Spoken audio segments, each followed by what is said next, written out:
سرخط خبرها. ستایش ایران از همکاری افغانستان در شرایط جنگی. مسعود پزشکیان گفت که کابل و اسلام آباد در جریان جنگ مانع ورود عناصر بیگانه شدند. هم افغانستان هم پاکستان گروه گذاشته بودن از دولتی که هیچ حق نداره از خاک ما وارد خاک ایران بشه.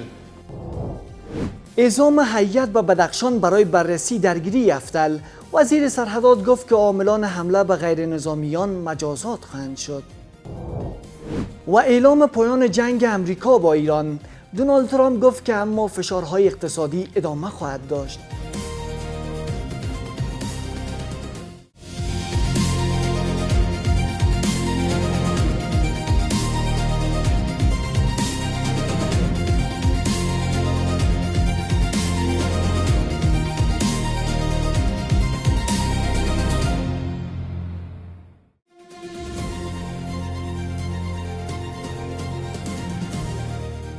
سلام و وقتتان بخیر. به میز خبر از آفاق خوش آمدید. امروز دوشنبه 19 اسد 1405 هجری شمسی است که برابر می شود با 10 اگست 2026 میلادی. من فردین سیدی هستم. مشروع خبرها.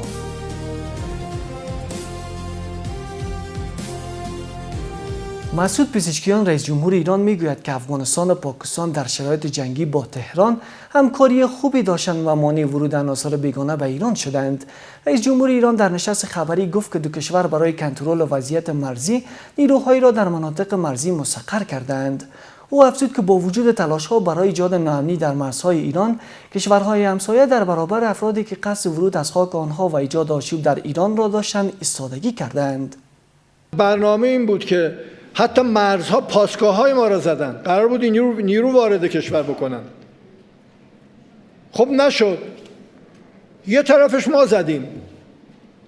یه طرفش خود اون کشورها به شدت جلو آدمایی که می‌خواستن وارد بشن دستور داده بودن. هم افغانستان هم پاکستان گروه گذاشته بودن از دولتی که هیچ حق نداره از خاک ما وارد خاک ایران بشه. نورالله نوری وزیر سرحدات اقوام و قبایل در رأس یک هیئت به ولایت بدخشان سفر کرد تا درگیری اخیر میان باشندگان محل و نیروهای امارت اسلامی در بازار اتفاق ولسوالی یفتل را بررسی کند.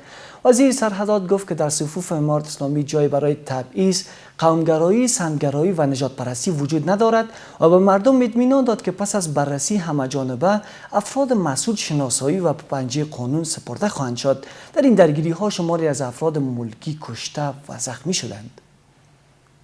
شماری از برگشت کنندگان افغان از پاکستان از آزار و اذیت پلیس این کشور شکایت می کنند.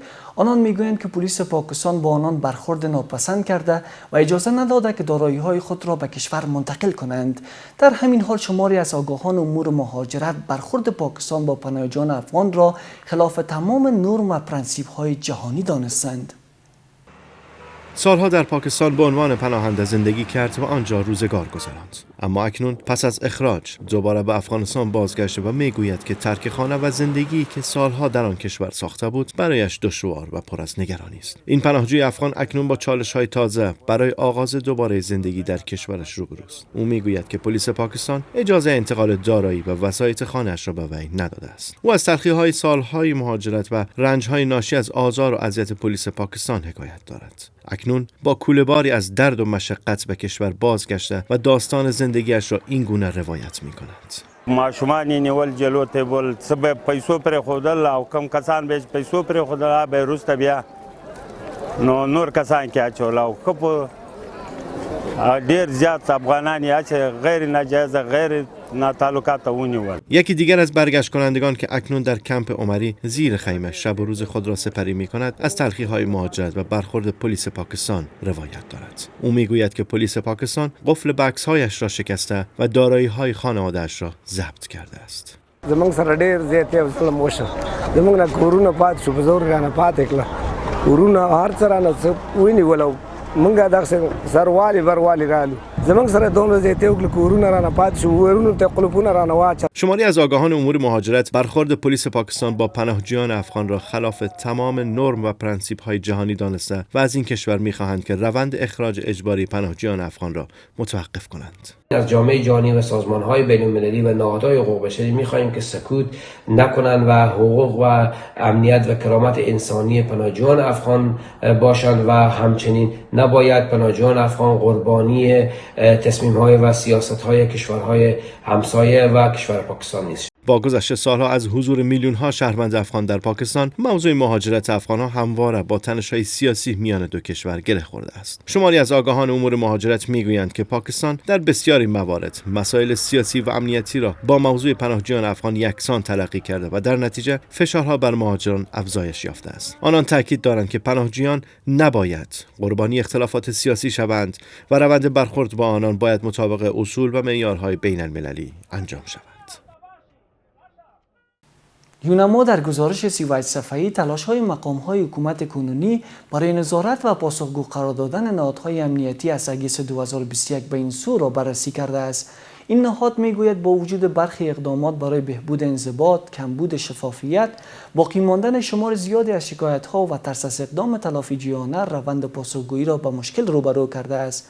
یونما از مقام‌های امارت اسلامی خواسته با ایجاد سازوکارهای شفاف، مسئول و همه‌شمول برای رسیدگی به شکایت‌ها، پاسخگویی در نهادهای امنیتی را تقویت کند. امارت اسلامی در این مورد چیزی نگفته است. و در خارج از کشور، همزمان با ادامه ریزنی‌ها درباره تنگی هرمز، دونالد ترامپ از تلاش‌ها برای پایان جنگ با ایران سخن گفته، اما تاکید کرده که فشارهای اقتصادی ادامه خواهد داشت. تهران نیز همچنان بر خودداری از مذاکره مستقیم با واشنگتن پافشاری می‌کند. همزمان با پیشرفت در گفتگوهای ایران و عمان درباره تنگه هرمز، دونالد ترامپ رئیس جمهوری آمریکا در گفتگو با وال استریت ژورنال گفته است که به جنگ با ایران پایان خواهد داد، اما همزمان فشارهای اقتصادی ادامه خواهد یافت. با این حال ایران تاکنون از گفتگوی مستقیم با آمریکا خودداری کرده. ما تنها در سطح محدودی با آنها صحبت میکنیم و در حال حاضر ایران را زیر نظر داریم. همه چیز درست خواهد شد، همه چیز همیشه درست می شود. این مانند بازی شطرنج است. از سوی دیگر مارک اسپر وزیر دفاع پیشین آمریکا شروط ایران برای آمریکا درباره تنگه هرمز را چالش برانگیز خوانده و آن را نشان دهنده تقویت موضوع ایران در جریان مذاکرات دانسته است. مارک اسپر با اشاره به کاهش ذخایر برخی مهمات آمریکا با ویژه تسلیحات ضد موشکی گفته است که جبران این کمبودها زمان میبرد.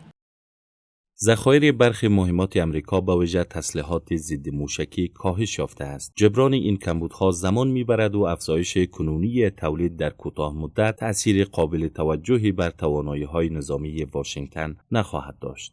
مقام‌های ایرانی به گونه مستقیم به این اظهارات ترامپ واکنش نشان ندادند، اما هر گونه گفتگو با آمریکا را رد کردند. عباس عراقچی تاکید کرد تا زمانی به آمریکا مذاکره نخواهند کرد که واشنگتن مطابق تفاهمنامه عمل کند. ما با امریکا گفتگوی مستقیم نداریم و تا زمان گفتگوها را آغاز نخواهیم کرد که واشنگتن مطابق توافق موقت امضا شده در ماه جون عمل نکند. اختلاف بر سر شروط ایران و امریکا با ویژه نحوه رفع فشارهای اقتصادی و تعهدات واشنگتن از موانع اصلی رسیدن گفتگوها به نتیجه است. در صورت ادامه بنبست، احتمال تداوم تنش‌ها و فشارهای اقتصادی و افزایش نگرانی‌ها درباره امنیت کشتیرانی و تنگه هرمز وجود دارد. ادامه این وضعیت می‌تواند مسیر دیپلماسی را دشوارتر کرده و خطر رویارویی دوباره میان دو طرف را افزایش دهد. و سپاسگزاری میکنیم از همراهی شما تا این دم. تا دیدار بعد، خدا نگهدار.